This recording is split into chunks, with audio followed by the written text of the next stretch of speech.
Good morning, everyone. It's Saturday. This is a pre-recorded conversation with one of the two people who has known me the longest in my life, my dad. So I'm going to bring him to the camera. Please join me in welcoming John Del Val, or as I call him, Dad. Hi, Dad.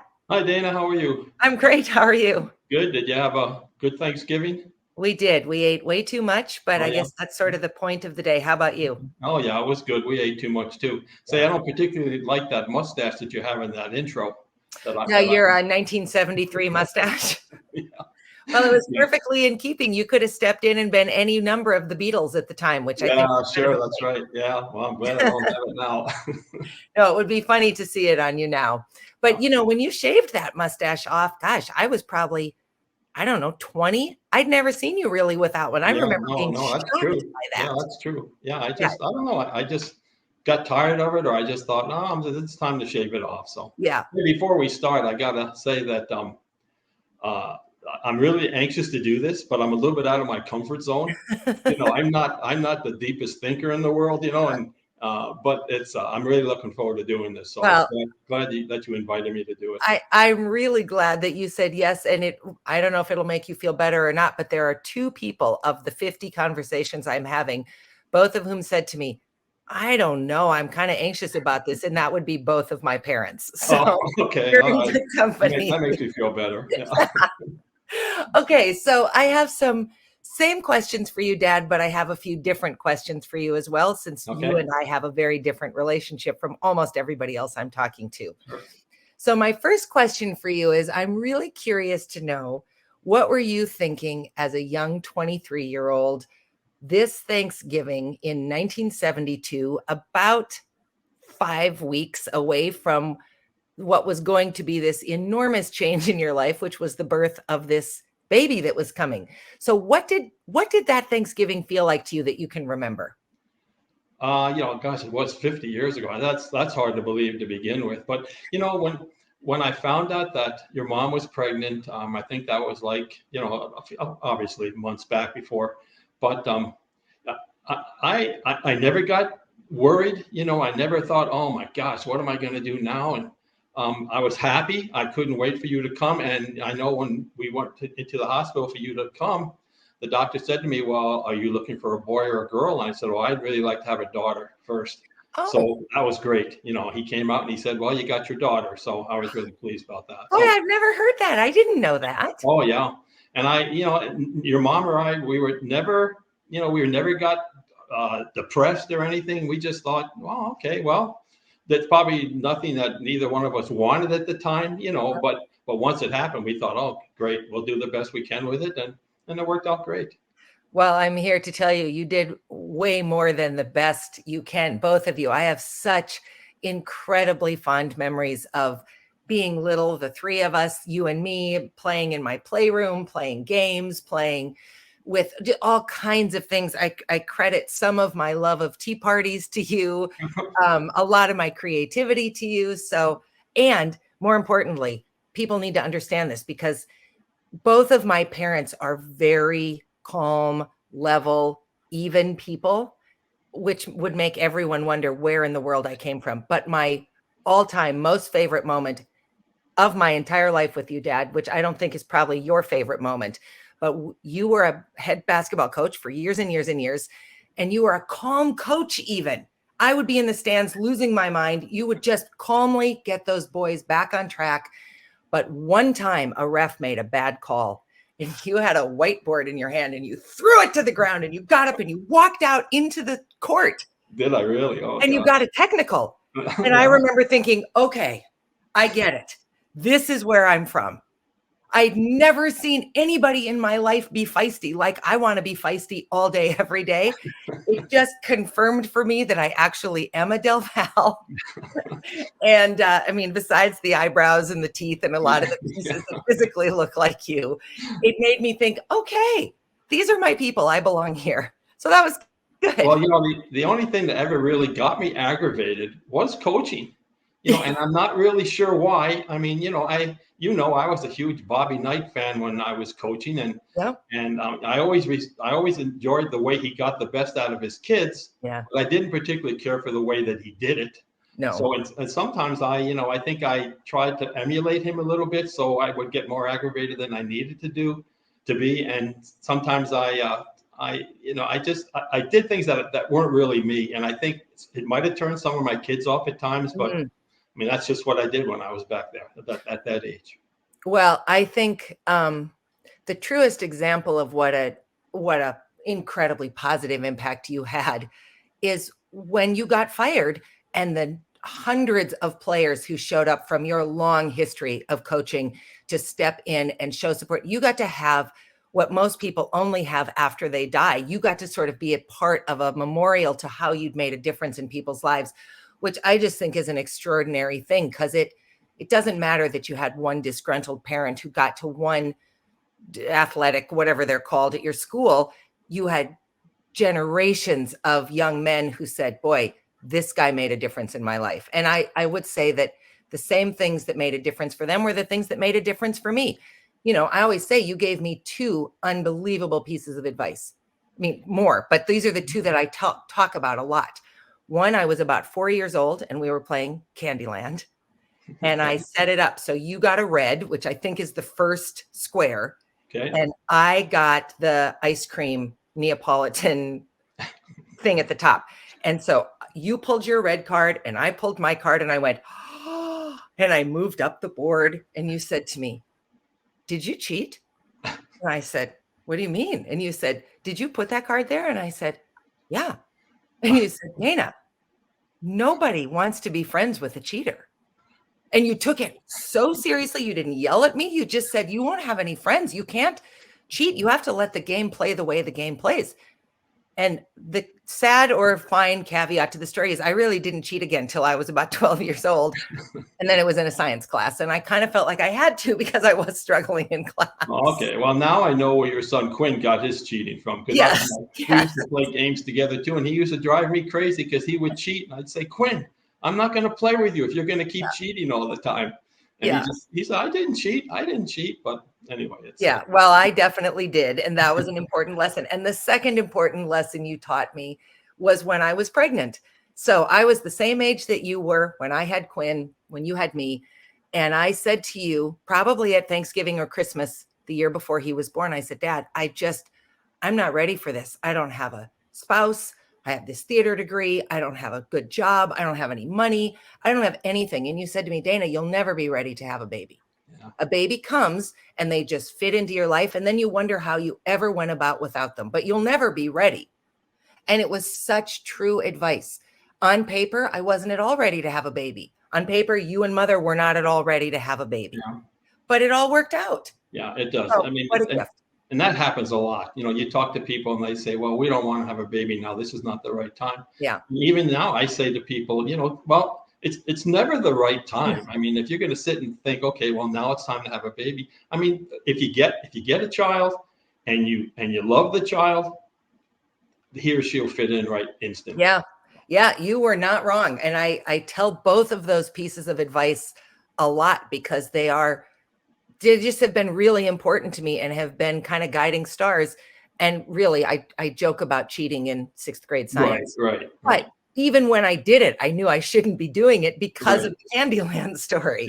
So, it stuck for sure. Sure. Right. Okay.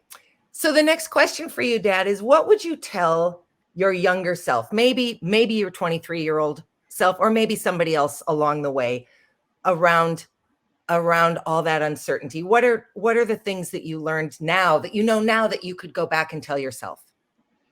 I think that when I went to school, and when I went to college,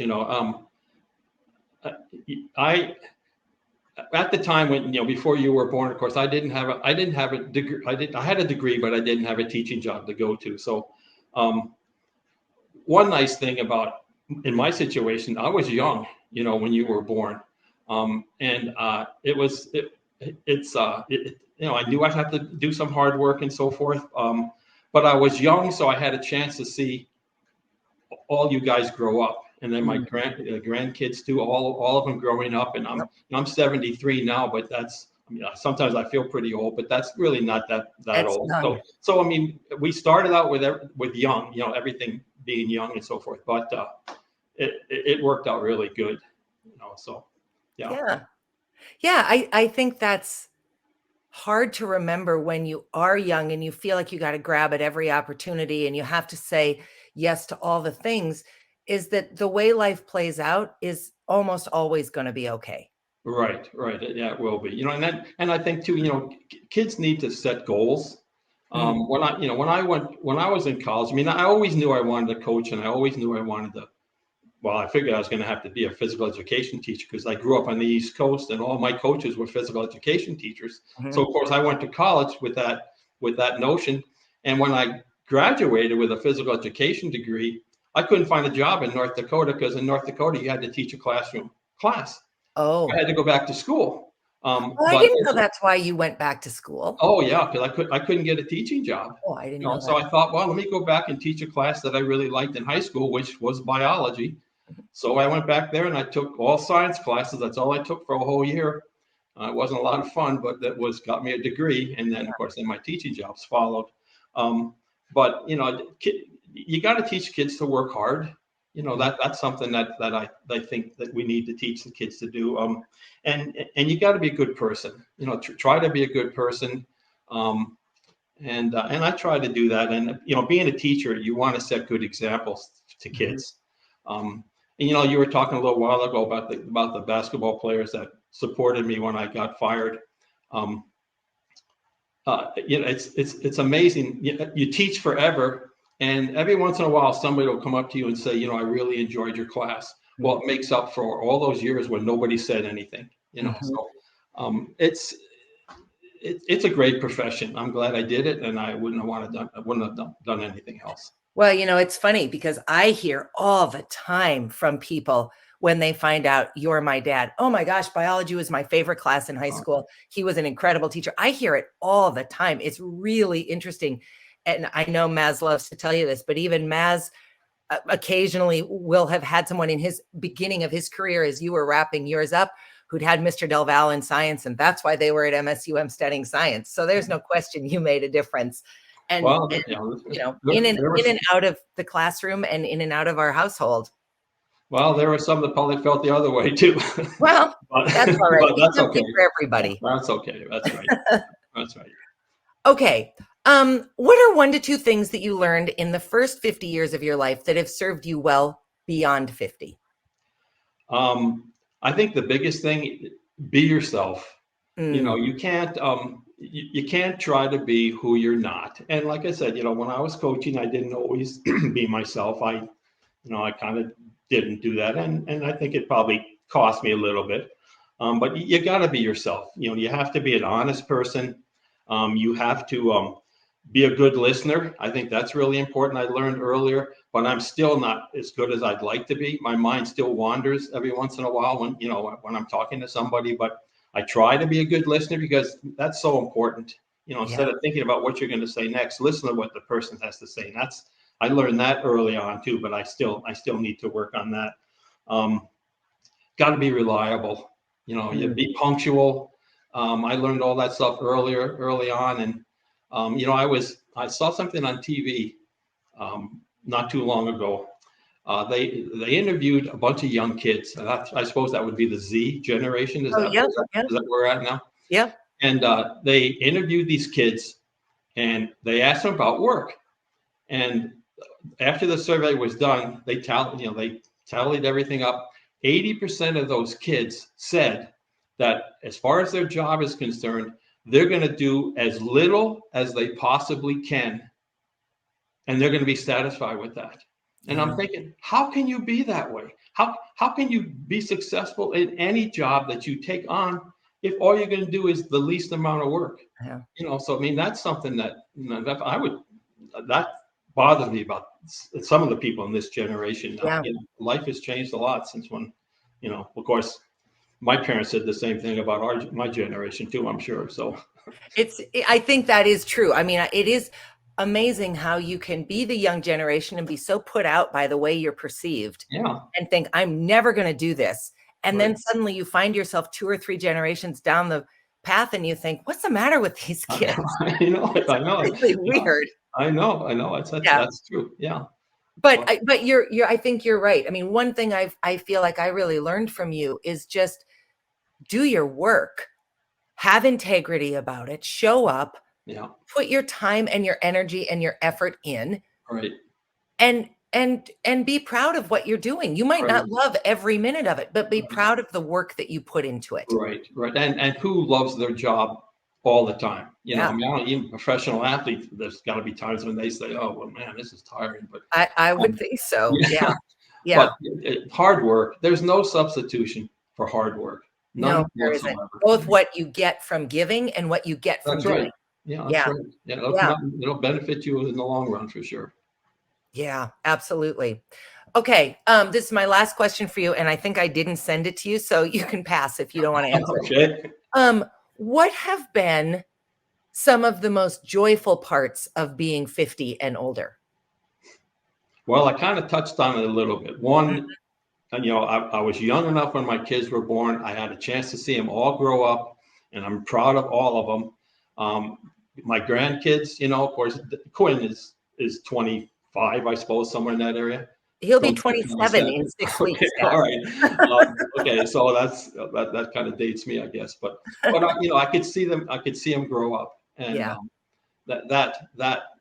is a real joy for me. The friendships that I have right now, I taught for 37 years, and I've got some friends that I've known for over 30 years. And my roommate from college, who I roomed with 50 years ago, he and I still keep in contact. Yep. Tonight, as a matter of fact, 3 of my really good friends are the 3 couples. We're going to go out to Mabel Murphy's, where where that is in Oh, Ferguson, yeah. and we're going to have supper. Absolutely. Plus, who would you golf with if not for them? Yeah, I know it by myself, and that's not fun. No, and I was never much of a golf companion. The few times you and I went, I was mostly there just for the candy bar at the end. Oh yeah, sure. Yeah, I remember those days. I also remember bringing back some meals from tennis too when you guys were little. We'd Oh stop my at gosh, the McDonald's cookies, the for the cookies from players. Yeah, McDonald's. the players could get some food, and I pick up some cookies and bring them home. Yeah, Oh my gosh, yeah, the best. that Those was were the best. yeah, that was great.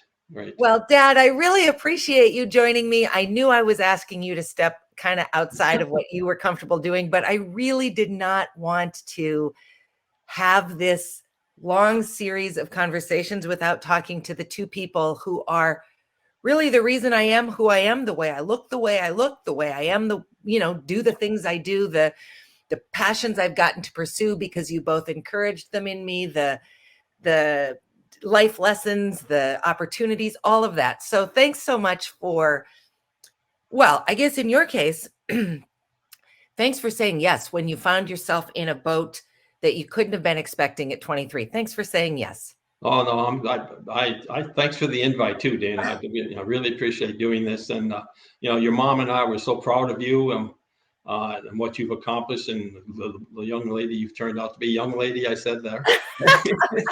It's all relative. Yeah. But thank you for this. It was, like I said, it was a little out of my comfort zone, but I'm really glad I did it. Oh, I loved it. I loved it. I loved it. So everybody else, I'll see you tomorrow. And Dad, thanks again. Love you. Love you too. Goodbye. Bye.